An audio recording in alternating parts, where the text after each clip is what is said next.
Well, from a golf course to an equestrian hub, big changes could be in the works for a section of Wellington that hits very close to home for hundreds of residents. News Channel 5's Katie Johnson has details on the planned changes.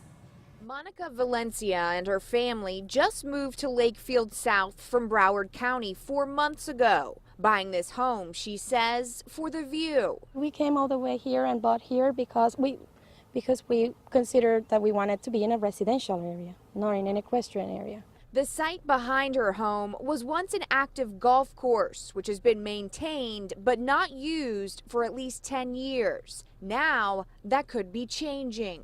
It's just someone who made an investment and wants to get return out of his investment without thinking about the people who are directly affected. These are the plans for the golf course property. The plans were submitted to the village earlier this month and presented to residents just this week. If approved, 9 stables and dozens of horses would take over these open green fields. You've made an investment, you spent a lot of money to live in Wellington, and now all of a sudden what you thought was going to happen and what you were going to live around is being asked to change dramatically. David Kaiser has lived here for more than a decade, but says he'll consider moving if the plans are approved. Of course, with the stables and the horses will come manure and flies, and then also I understand that there are going to be people living to maintain the horses on site. Neighbor Jean Oberg disagrees. She says she talked to the people behind the stable project at a community meeting this week, and they seem willing to work with residents.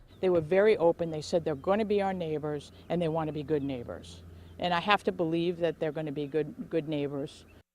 Reached out to the owner of the property. They did not return our phone calls. All of this is still in the early stages. We also spoke to the mayor today, and she said that it'll take at least a year before the project could get approval.